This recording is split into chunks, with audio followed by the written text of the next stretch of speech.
right. Well, it looks like we have a small group today, but we'll keep going. I hope it's not the book topic, but it could be. It could be quarantine. Who knows? People are tired of being online. I think Laura and I have the same like mind chatter around like our book choices.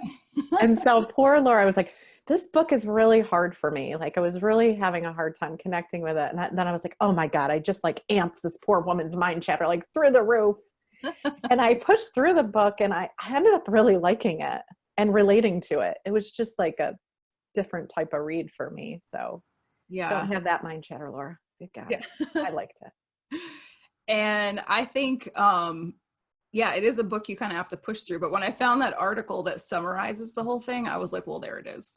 You know, you don't have to read all the counter examples and all the things. But the reason that I picked it was because when I first read it, it was all the role model way things, like said differently, but all the things that I have into what I teach for strategy and business. And so it was good that someone else already did all the research and the validation, and here's why all of this stuff exists. And so everything that they said, and I just love the way that from the very beginning in the updated version, they're talking about learning and how the title from the book wasn't right, and how, you know, they're already like, it's not about being built to last. It's about being built to adapt and be resilient. Like, hello. So I love that they just were open about that kind of stuff. And then just so many of the key points that they would get to in between all the examples, I just thought were really spot on. And so I appreciate everyone pushing through this one who did. But let's, for the sake of people who are watching a recorded version or are new to our group, go through the ground rules and what we're here for. So Lisa and I started this book challenge because we had both been talking about books and recommending books, and it was like, oh, I love these ones, but I can't remember what I loved about them. I took notes. I did, you know, gosh, I think I tried to go through the notes that I had in this, and there were over 50, 75 notes or something. And so we're just like absorbing them faster than we're able to like take it in and put it into practice. And both of us are very big on, you know, let's put the stuff we learn into practice, take it into the role model way, take it into brass rings and all of the coaching that she does, and actually use it. And I heard that Jody was doing some of that. So it's awesome.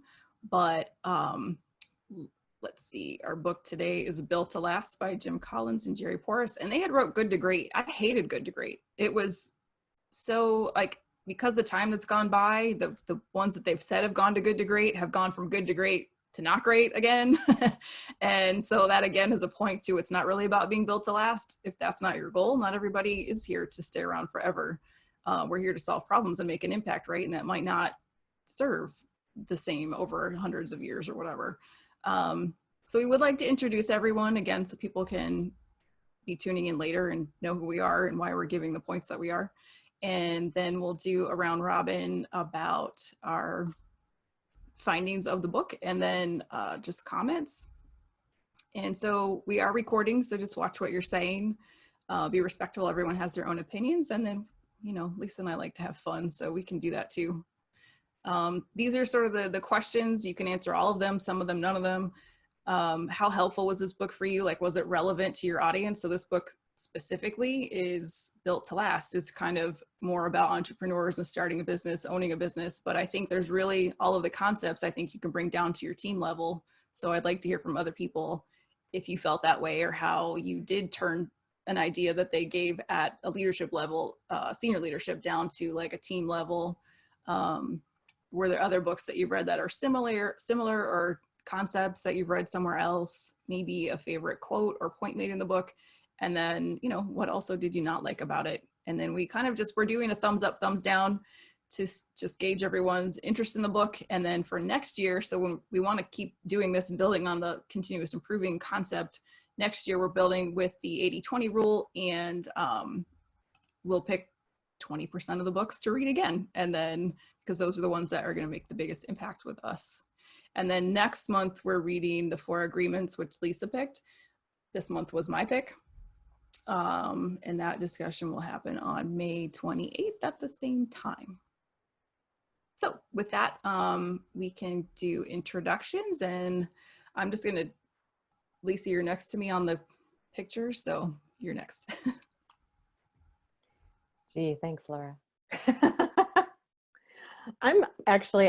We went from kind of not knowing what we were doing to really looking forward to this group monthly. It's really kind of put a nice framework for me to have to kind of revisit these books, and it's working. I'm seeing where, even knowing that where I am in my growth cycle, these books are also interpreted different by me, which I love. My name is Lisa Sears. I think everybody on here knows me, but I'll do a general introduction. I own a business, a coaching business, as well as a consulting business. And I'm just really finding that the connections that I've made over the last couple of years as I've been an entrepreneur have been really, really amazing for me because of groups like this where we actually talk about this stuff. I think a lot of times we either get concepts or somebody's like, here's this solution, and they kind of hand it over. And without this discussion, we'd never implement. So it's just been a really nice group to have. It's going to be fun to see what a small group feels like, because we've had a couple bit larger groups. So maybe we can dive in a little bit more. I also love that. I want to keep encouraging people. If you haven't read the book, it is fun when people show up and haven't read the book. They always come away with something. So keep joining us, even if you haven't read it. It might get you motivated to read something new. Thank you. Lacey? I know Lisa, so she's the one that brought me into this amazing group. I own Full Bodied Health, which is a nutrition and wellness company in Syracuse, Fayetteville, with some big, audacious goals. So this book was interesting, and how they presented that, and really, I liked it. I guess I'm one of those outliers. Didn't really have to push through that much. I enjoyed it. Good. Stop laughing at me, Lisa. I'm glad to hear that. I just know that brings Laura such joy that you did not think this book was difficult to get through. So thank you, Lacey. All right, Jody.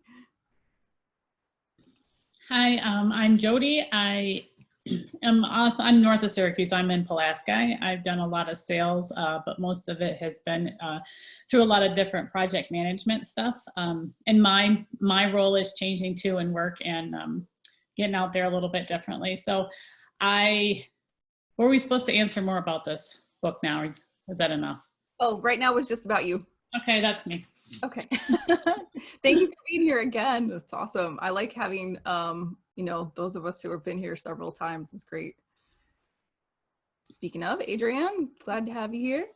Good afternoon, everybody. My name is Adrienne Morton. I have my baby who is causing issues on my desk. There we go. I am in Buffalo, New York. Actually, I just left Syracuse a couple months ago. I have a consulting business. I am a grant strategist as well as a life coach. And the book really, Laura, was not that bad. It was like, oh, I'm struggling to get through it. And I kind of picked a chapter and I was like, oh, okay, this is, yeah, it's okay. It's okay. So my academic friends. Yeah, pretty much. I know Lisa pulled me into this group, and it has been amazing thus far. I've been able to apply a lot of what I've read and learned from everyone, even though this is number 2, but yet and still having conversations with other people that have read the books has been awesome. Very awesome. Has actually helped me get my business mapping together. Awesome. Love to hear that. It's great to have people coming back and then actually saying that this works. And I think that's part of it, right? We just have to assimilate it in our brains, and it's really helpful to hear how other people interpret something or put it to work. So Someone else is on in a 315 number. Are That's you? definitely my sister. I Is it? recognize. Yeah. Are you there, Jed? Can you talk? Go. You're Okay. on mute. If you are talking, you're muted. So chime in there if you feel like. So Sure. I'm Laura Thorne, and Lisa and I met, I don't know, a couple years ago, and have just been trying to find different ways and creative ways to work together. And this was one of the things that came out of it. And we thought, well, we could do this ourselves or we can invite other people into it. I am a business consultant and I focus on strategy and activating people. So I realized this week that one of my skills, if it is walking people to the edge and pushing. So, and that's what I enjoy doing. So thanks everyone being here, and I might push you to talk or push you to come up with an answer or read a book like this. So that's what I do. And so without further ado, let's talk about the book. I picked it, so I'll kind of tell you what I loved. And like I said, that summary that I posted in the group was pretty much all of the highlights, right? I mean, I love, like I said, that it's learning right off the bat, and they're admitting to like things that they learned 10 years ago have evolved into new thinking already. And they admit that they don't have all the answers, but from their attempt at scientific research to the best of their ability, trying to come up with an actual rigorous way to say, like, we can prove to the best of our ability that these things work. And really, I think number one is the genius of the and. It drives me insane when people are like, we have to have an innovation culture and that's it. Like, no, you have a culture with a dominance of innovation. You have, Lisa, you just shared on Brass Rings an article about the types of leadership styles. You aren't just one of those things. There's like 7 of them, and it does talk about that in the article. But you are a combination of those things with a dominant trait, right? And so it drives me crazy when this happens in politics, it happens in business, but so I love that they were able to put that into words so articulately. It isn't about being a visionary leader or an actionary leader, which they call the clock builders and the time. So I'm not good with that level of detail. Lisa, what was it? The clock makers and the time watchers. Time watchers. Yeah. See? So, yes. I call them visionary and actionaries, right? So, but it's not about being one or the other. If you're more visionary, you find actionaries. And if you're more actionary, you work on being visionary and you get in groups like this and build your vision, right? So I love that probably first and foremost. And then, let's see, what else? That it's not all about a charismatic leader. You can be, like, I'm always trying to tell people to lead, especially young people who are trying to fit this mold. Be yourself and lead the way that you want to. Like Lisa and I want to be goofy. Like, you don't have to be the tie wearing, it drives me nuts too, especially just my generation and my youth. Like, we were punk rockers and hip hop artists and like anti-government, rebellious and whatever, and now you want us to fit into this professional mold. Well, I'm not giving up all of that. That's what makes me me. So I really love that, as well as, like, it's not any one type of, like, the leader doesn't have to be outgoing and boisterous or fit a certain mold. They can be themselves. They did touch on several times, even if they didn't make it like high priority, that the businesses that tend to succeed and thrive are ones that are not hyper focused on making money. They're trying to provide value and do the right thing. I don't love BHAGs. I hate that term. I like the concept, but I really can't get down with that BHAG thing. I thought, for as well as they articulate everything else, that was like, really? But a lot of people do glam onto it. And the other thing about that is, like, you can't just set BHAGs. This is genius of the and, right? You can't just have BHAGs and expect everything to fall into place. If your culture and your employees aren't used to that, they're going to fail. Like, you have to have, that's a long-term strategy and something you have to build and promote and prepare people for. So there was that. And really that it's just not any one thing. Like, building on that, it's a lot of things that you have to do to be successful And I think that pretty much covers all the things I super loved about the book. I think the examples, I love that they did the research, but I'm not sure that we needed to hear so much about the comparisons and this and that. But other than that, anybody else want to go next and talk about it? Volunteer? I'll go. The little bit I was able to read, it really takes a lot, and a lot in terms of there are multiple pieces. How can I best explain this? It is like a clock with multiple gears, levers, moves that make a business unique in what it is.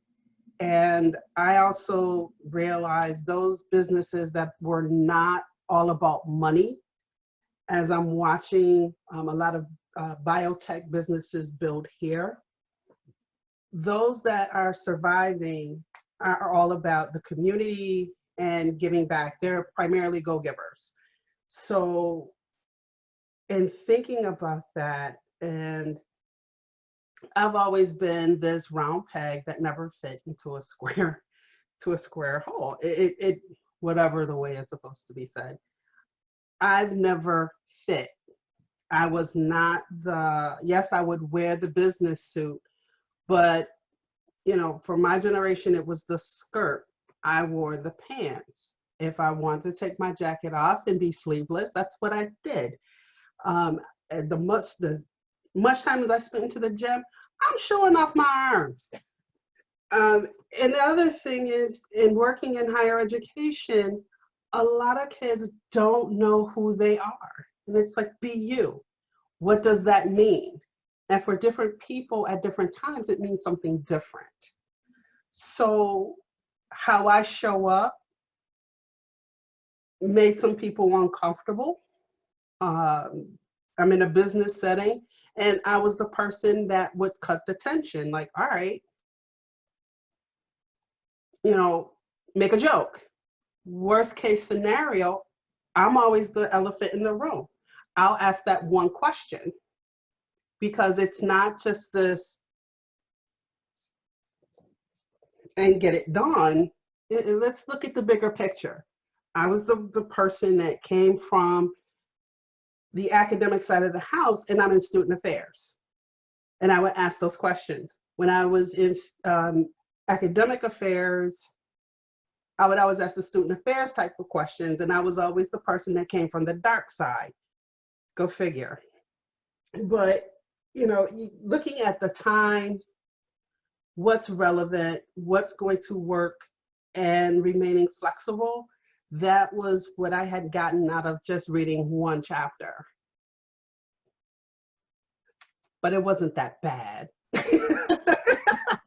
I think it's that academic, theoretical, and apply, because I've done it. So to read it was like reading an academic book. So. Right.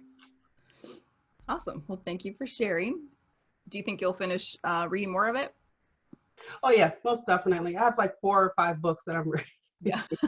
And thanks to Lisa, who I've been cursing the past week, because I'm taking CAP. You take, a 90-minute session, and they throw 5 books at you. And of course, I now have 5 more books to read on top of this one. But yeah, I will definitely finish it, because everything has been, the books on the list have been, including the 20 and 20, have been very, very helpful. Awesome. And then some. Well, good. It sounds like you're going to surpass your 20 and 20 goals. I'm at about 36 right now. I go through at least 2 books a week, if that, 2.5. So, the overachiever Catholic school kid. Awesome. Well, we'll look forward to your suggestions for the list next year. Okay, who wants to go next? I can go. I'll keep it short and sweet. I need to hop off soon for a doctor's appointment anyway, but Adrian hit some of the same points. When it came to the research, I love seeing all the nitty-gritty details, because not only Do I not like to take anyone's word for it? Oh my God, that drives me insane. But so often they lead with one theme, like this is our take from all the research, but here's all the details. And yeah, it supports it, but looking at it from my perspective always puts another twist on it, or another angle, or it gets those juices flowing to make connections I may not have been able to make anyway.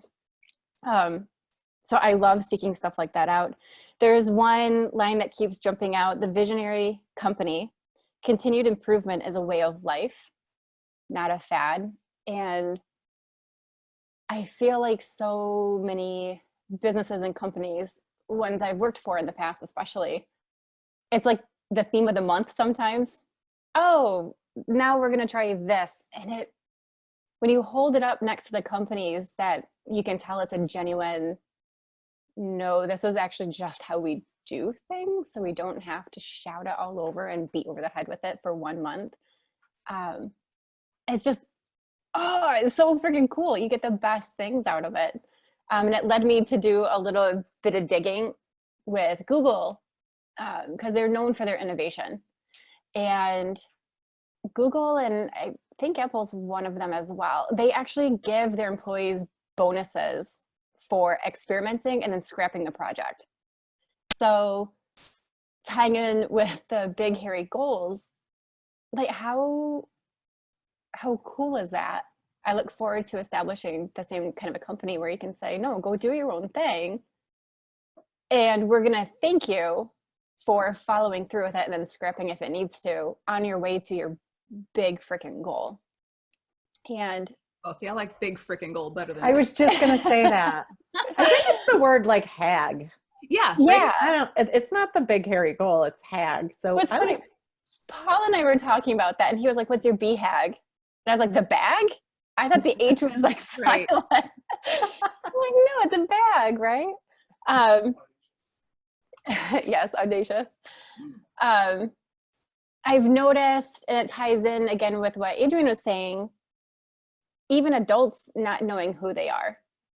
And so sometimes almost worse for adults, because we go through life and put on all these things from people telling us what we should be and who we should be. Trying to unstrip it and figure out who we are, I think, is part of the name of the game. And it's fun to talk about bags, as I call them, or big freaking goals, and watch other people's insecurities come out. It's like, that doesn't really seem like a concern I have. Why is that your concern? This isn't even anything. So I loved that there is a dedicated portion of the book just to big goals, and how all these huge visionary companies keep going and keep setting them, and that's their way of life. It's like, okay, so we're good. We're doing things.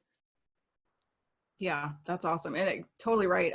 I encouraged a company I was consulting with to set their goal a little bit beyond, like, this is what you landed on last year, like a little bit beyond. And most of them were okay with it, but there was one person who was literally like, what if we don't reach it? What if we fail? What if we can't do it? You know, and it like ate away at him. But again, it wasn't part of like, he's been at this company for years, and that's not how they normally did things. Now, did they reach that goal? Yes, they went beyond that goal, you know, but it was just like super scary for him. So it's interesting that the psychology around that even. Yeah. And it's encouraged. Nah, I don't want to say it's encouraged, because there's so many back and forths to go with that. We play it safe for whatever reason. And we set these big goals that stretch the comfort zone, but they're really still freaking safe. And it's like, you know, you're going to hit that if you just work a little harder. Let's set a goal that's so far crazy that you can't help but laugh, and then figure out how to do it. It doesn't necessarily mean working harder, it just means working differently, which again ties into the whole freaking book about visionary and the genius of the and. I think that ties into to the traditional way that we reward people monetarily.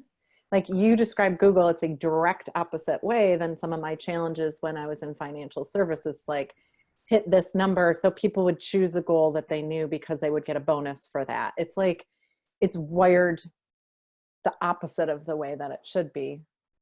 I like that observation. Yeah, and that's part of the culture, right? If your culture has typically been you meet a mark, you get rewarded, and then you tell someone to stretch for something they might not get, well, Then I don't get my if bonus. you, or even if you're a culture that reprimands people for not getting, I mean, that's a form of reprimand. If you don't, reach your goal, you don't get your bonus or promotion or whatever. So then that's fear-based, so that that person who reacts with like, oh my God, I can't put that on paper. It's like, what are they afraid of? Which I think Lacey said. That just like, I have a client that we need to have that conversation. Thank you both. Yeah. Because their comp structure for one, they're awesome, but yeah, it's a little fear-based on, they're wondering why people aren't stretching. Yeah. Awesome. All right, Jody. All right, so I love books and I love learning. And this, I got into it, was all excited. I was like 20 pages in maybe, and I was like, oh my God, this is really heavy for me. This is not a light read. And I pushed a little bit more, and I actually shot off something to Lisa. I'm like, I'm really struggling with this book. And wouldn't you know, it was about, I don't know, 2 hours later, and I ended up having a conversation with my boss about some of these things that I've been questioning for 3 years. About who we are and what we stand for and where we're going. And one of the things I brought to her attention, I actually took a picture and sent it to her, were the list of core ideologies for the visionary companies. And, some of them I liked more than others. They were I like big ideas like that. I want to know, that it isn't just about money, it's about relationships and about people. But her response really gave me insight into what she's not been able to answer for me in terms of where our company is going. And I was like, oh, that's why this doesn't fit. It was a moment of clarity for me, but it also really got her to think, what were our core ideology? Like, what were we after? And she didn't really have any good one statement. And I thought, wow, that's really telling. So I thought it was a really good exercise to go through, what does your company believe in, but also as a person, who are you and what do you stand as your own core? Because the little circle that it said preserve the core, but stimulate progress. I love that. I think I'm going to plaster that over everything, because that's like, who am I personally? And then how am I stimulating progress? It's in alignment with my core. Because we all learn and we all grow, and some of it really is aligned and some of it isn't. And you kind of have to sift through, and you have to go back to preserving your own core if you have even defined what that is. So I thought that was really insightful for visionary companies to be able to identify on a really big scale what they were really doing. The big hairy goals, that's great. It's a funny term. We've all heard it. I like the freaking goals too. They're the ones that scare you a little bit. That was also telling too, because I had put some goals out for my boss to review, and I realized she is not a risk taker at all. So I'm really, I love big hairy goals, not so much. She's like, you have to calculate the risks. And I said, I did, we won't die. That was it. One of the statements I really like, the quote in here, hold on, I've got like notepads all over here. They were referring to the black belt. And it said, the black belt represents the beginning, the start of a never-ending journey of disciplined work in the pursuit of an ever higher standard. And I was like, wow, it's not ever the end, it's always the beginning. And I think that's what I liked about the visionaries, is that they were always expanding. So even though something was working really well, there was still somebody over here that was like, well, what about this? And what about that? And I thought, I think Lacey, you were saying that was something that you enjoyed too, was you're not getting in trouble for having good ideas and trying them and being a risk taker, you're actually rewarded for it. So I would like to find a culture like that, or create one of my own. Because I have lots of those kinds of ideas, and love the feedback, even if it's negative, if somebody doesn't like it, but find it very frustrating sometimes when you are with a team that you realize isn't aligned, and you're not going to move forward. So, you know, it was painful, but I learned a lot from it. And I will use it again in reference. I mean, I wrote all over this book, and it's got, you know, it's got tabs in it and all that good stuff, which is far more than I do with other books. But it, you know, it wasn't a quick, easy read like The Go-Giver, but I really did like the concepts of it, and I was able to use it. So I'd give it a thumbs up and a sideways for being technical. That's awesome. I mean, no pain, no gain, right? So I'm glad that you got through it. And then, I mean, that's a lot of really good insight and thing. And I love that you're talking about your own core too. When I am career coaching people or working with younger future leaders or whatever you call them, you know, I think my observation and just from personal experience is a lot of time when we're not happy or we're not enjoying work or we're not having fun or whatever, it's because we're not aligned. We're doing something we shouldn't be doing. We're working with someone we shouldn't be working with. I already had that experience earlier this year. Like if, you know, if you can sit down and say, why am I so uncomfortable right now? It's probably because you are out of alignment with where you're working, something you're working on or whatever. So. And I think that's a good point to say too, that if you're working with a client, or you're coaching somebody, I mean, you know, and if it isn't aligned, you have to pay attention, because if it's not aligned for you, you know, maybe you're not being as effective as you could be with that person, and you really need to go somewhere else where you're more in flow. Yeah, exactly. That's perfect. Like, in order for things to flow, you have to be aligned. So, let's see. Lisa, anything else to add? Well, I got a lot. You knew I would. Yep. This is why I like kind of going last, is you guys spark so many more ideas for me, and almost how to like articulate my thought even better. I wrote down disruptors. Laura, Lacey, like you guys both had like what brought the word disruptor to mind. And I think that we have so many cultures that look negatively on people who are disruptors, who people that question things. Oh, hi, Jody, my favorite disruptor, right? But I think it's like, oh, that person again. And I think growing up in a culture that was, you know, I was almost 20 years in one culture. And I felt really bad about myself a lot, because I was the person asking questions and seeing, can we do this differently? Can we make it was really big on building culture first, and belief that if we did this thing, that like all the abundance would be created, right? But I was like, people rolled their eyes at me a lot. And I think this book kind of speaks to, those are the people that you actually want around. And I always struggled with the term innovation. I always felt like, because I was in such a traditional industry, I didn't feel like an innovative or creative person. And now, I mean, I tied a lot of this. I was surprised how much I could tie to what actually my business models are for both my companies. And I'm a small company, but it just made me realize that I ran from the corporate world because I couldn't find the culture I was looking for. And much like Jody, I was like, either need to find it or make it my own. And so now I'm a team of one, I'm a team of two, now I'm a team of four. And I'm seeing that I'm bringing together like-minded people that, and the people I want to serve, like I'm creating a coaching business that's going to help other coaches, right? But there'll be a fit there, and it's not for everyone. And there's freedom in saying, fun's been on my business plan for 25 years now. If that's not, if it's not a good fit for you, it's okay. There's a really great coaching place down the way that you should be on that team.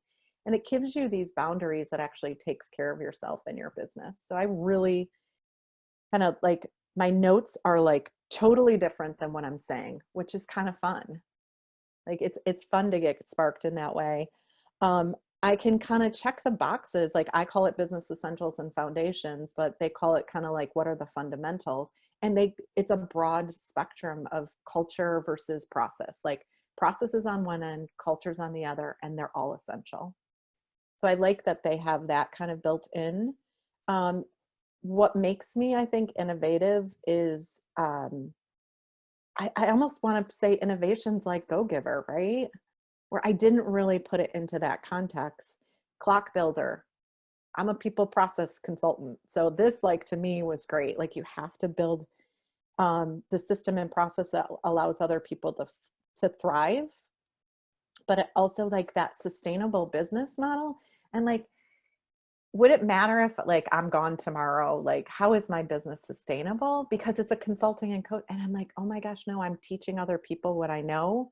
They can be on my team. I could actually build this to the point where I can step out of it, which is kind of a fun thought too, because I'm so small scale. I don't think of myself as this thing. Like, I could just hand off all this knowledge and this process. Like how I want to help coaches is like, I want to take the like invoicing off their plate, like all the stuff they don't want to do, but I could have somebody else do that. Like, I don't have to do it. But I can still be innovative in the way that I approach culture. I think that's like my sweet spot. You know, I've said this, we don't want clients or people on our team that are assholes.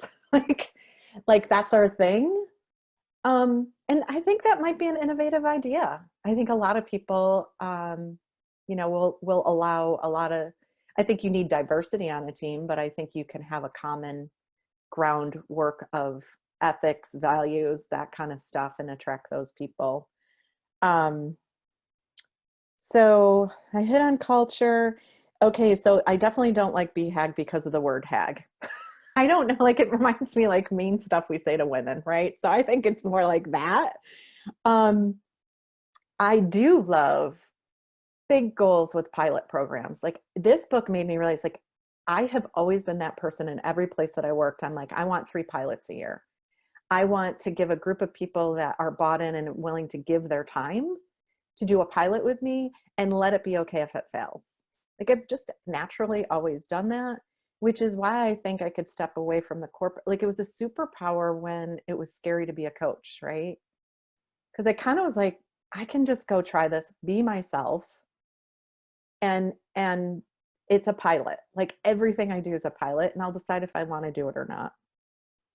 I would love the and or concept. Like I started to like say that to everyone naturally, and I didn't even realize I was saying it. Like, oh, is there an or here? Like they're trying to make this career decision for 25 years. I'm like, what about the next year? Is there an or you can do kind of both and do some a little experimenting? So I feel like for as much as I balked this book, I loved the visuals in it. I liked, like, for me, I have to have paper. So I loved a lot of like the visual things in it. I actually am someone that thinks we should learn from our history. So I don't know why I balk so much at all the data. I think I'm someone who needs like 2 examples and then I got it. So I found myself kind of skimming through. If there was 4 examples, I kind of like took in the first 2 and then went to the next section. Yeah, preserve the core. I think innovation can be culture, client experience, and giving that creates abundance. And maybe that is just really different than most of the cultures that I experienced over 25 years and refused to go back to. So I hope that was short enough. You know, I always worry that I talk too much. That was great. I think some of the things, like you said, every time someone else talks, you're like, oh, I have another idea. Mm-hmm. But speaking of the and innovation, like I think there's also this misconception that the innovation has to be product innovation. I was just going to say, I always feel so product driven. One point in innovation. Problem with innovation is they soon become the norm and you need new innovation. So, but you can have, like you said, innovation in your culture. And that might be the thing that makes you shine, is that we innovate, you know, creatively and it in all parts of our organization. So in that way, and changing that thinking, you encourage everyone to be thinking about how can you innovate the way you do your work, and not just the people who are creating the products, you know? Yeah, I love that it took like the clockwork for me was like, oh, I need to put innovation in my clock working, not in my products, because there's tons of coaches out there. I think each coach has to go through that experience and then know what they want to coach on. But so there's tons of people that look just like me, but my business, like a consulting business, can be very rigid. It cannot have good systems and processes. It would like not have all those business essentials or good culture. So I can I was like, had to be the new thing, just like these books that we keep rereading. It does, like, I can be the old thing. There's been consulting firms around for years. I can make that an innovative concept by the way that I deliver internally, Right. and the way that our clients feel. Can, you know, you watch, what is it? The show what is it? Oh, geez, Big Lies or something like that. It's like about consulting, like charging hourly and how they drive that machine. And it was hysterical for me to watch, because I'm always like, it's my job to work myself out of a job. Like, I want to empower other people. Like, I think that's a different thing to say. Like, Yeah. I want you to use me for a short period of time and then fly on your own. And it's so opposite of like a traditional consulting firm where they're like, bill more hours, bill more hours, bill. I'm like, no, I want to do this great work in the fewest amount of hours possible. And maybe that's innovative. Yeah, I think it's even if it's not innovative or It feels stand, good. it is innovative, but it's also the right thing to do over that profitable thing. That to me too, I think that's why it's icky to say I'm a business consultant, because it comes with, I'm an attorney, I'm here to take your money, and you might get something out of it, you might not, I don't know. I hate that. So it's like, I am not a traditional business consultant. Maybe that should be what I say. I am not your traditional business consultant, but I do this, you know. That seems to work for me. Because when I would say consultant, people were looking, oh gosh, Right? I can't afford you. I can't afford you. I'm going to keep you forever. And oh my gosh. And I was like, no, my role as a consultant is to teach you how to fish. Once that's accomplished, I disappear. And then their eyes got big and, oh my gosh, you can't leave. I'm like, wait a minute. What do you want?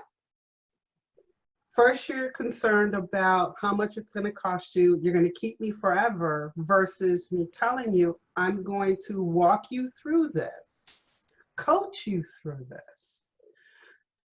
And then you'll be able to do this on your own.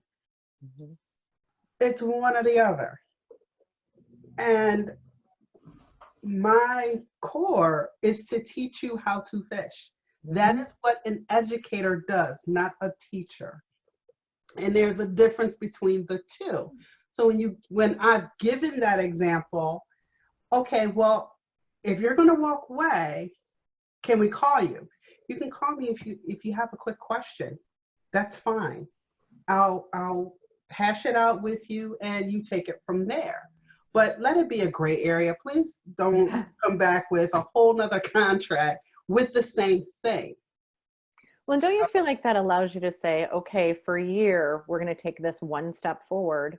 I'm going to help you through it for 3 months and then go practice. Like, I love to say, I'm going to coach you for 6 months and then you got to go practice on your own. Yes. It's a forever coaching plan. And when you're ready to like step one more step, re-engage me. I'll be here to help. Like, that's fun for me, because I get to walk with people, like, and see their growth.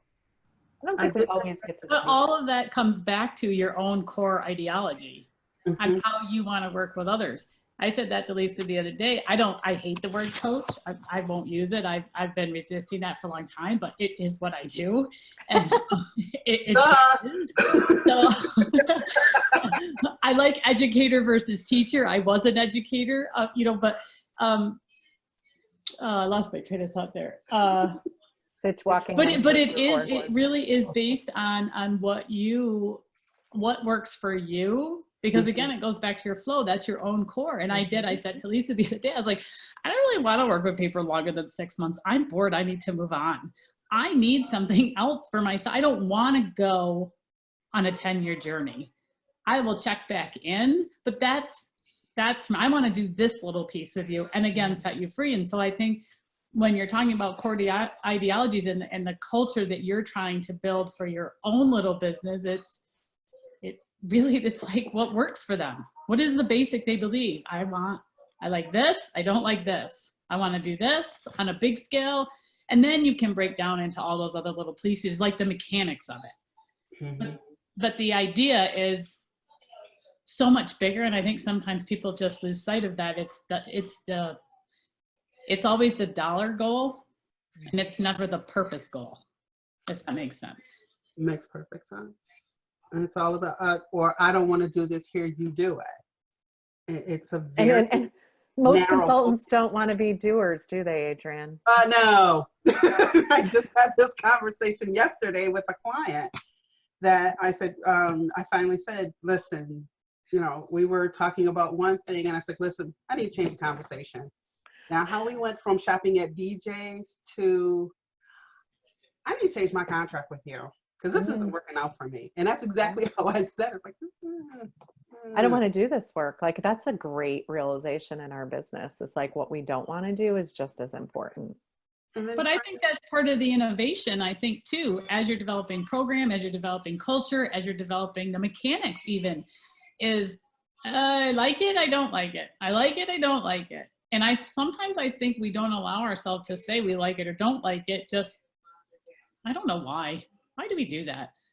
Well, because we're trying to step into that model that everybody tells us works. Right. I think I was having a marketing conversation with someone this morning, and he was like, so you're saying I can just do the marketing that actually makes me feel good? And I was like, yep. And he's like, but how does that sell things? I was like, because people buy from people they like. And all they have to do, like, not everyone's going to, I'm not telling you your marketing is going to make everyone like you. It's going to make the people that are a good fit for you like you. And he's like, well, some people said that this video was too abrupt. I go, there's a million people out there that will love your abrupt video. Be you. Be you. And it's so nice to have that. I think innovative people give themselves permission to sit and like, this is who we are.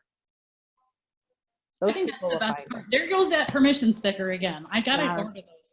We gotta get permission stickers. My clients ask for them.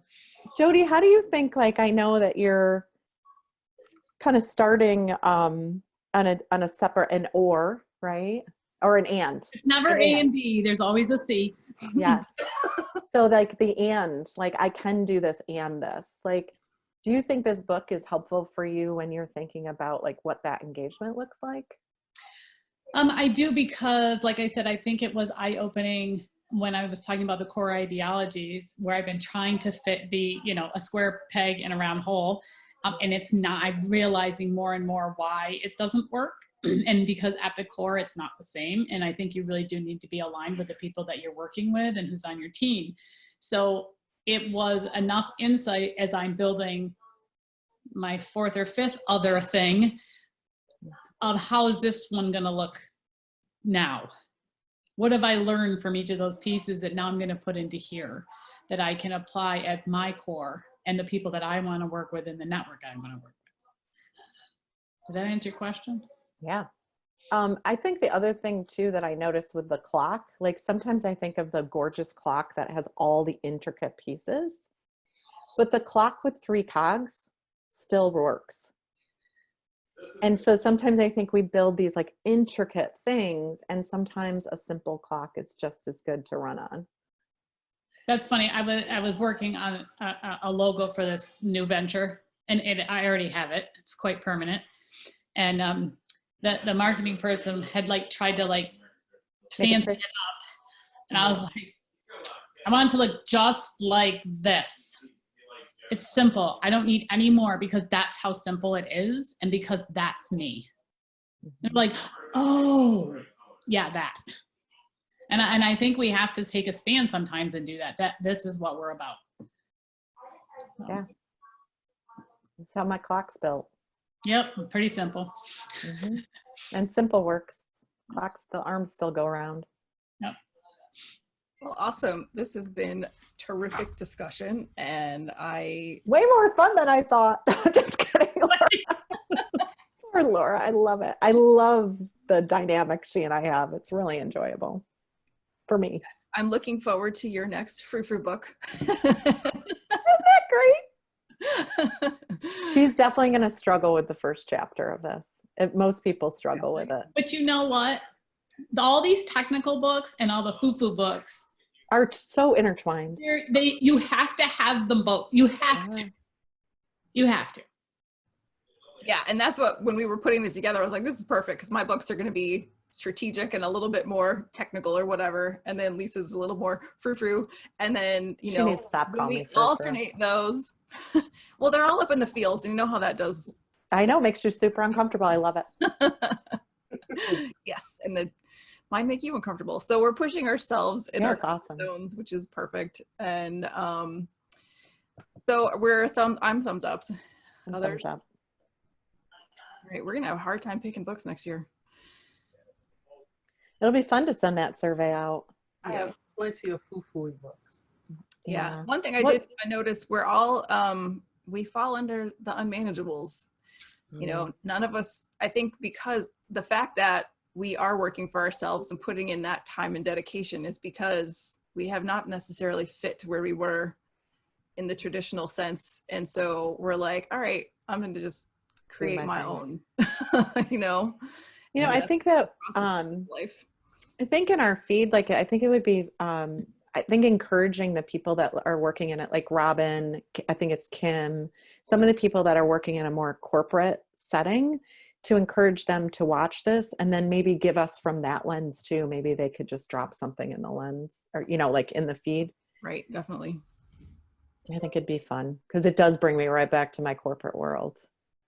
I also see some corporations, I mean, really being good to their people and really having a lot of innovation. It just wasn't, always my experience. And one might, not even be there in the future. So do you want to say a thing about next month's book and then? Sure. You got a 1 o'clock, Laura. Let's make this happen. So it's the 4 agreements. It's like, obviously the thing that I love, it's right behind my head. Adrian's got her copy there. I read it twice a year. I hear this all the time. So when people haven't read it, I will say that if you don't like frou-frou-y, the beginning of it kind of reads, I almost think like it reads up to me like a Native American story. Like it's very like it's Adrian's background right now. It's very like kind of sit and enjoy it, take it for what it is. And then when I first read it, I struggled a little bit going through that, but then each of the 4 agreements, I wrote like crazy in this book. It was really helpful for me to kind of have those agreements to be kinder to myself and others. So Laura, I can't wait to hear how the introduction goes for you. Awesome. Well, thanks everyone. We're so glad to see you every month. I love being able to do this and just talk about something.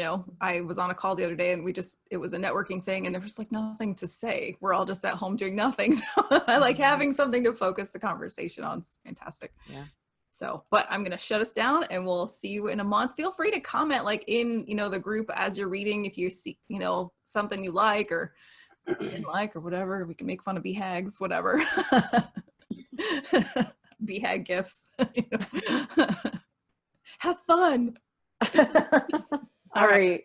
Bye. Bye. Later. Bye. Ladies.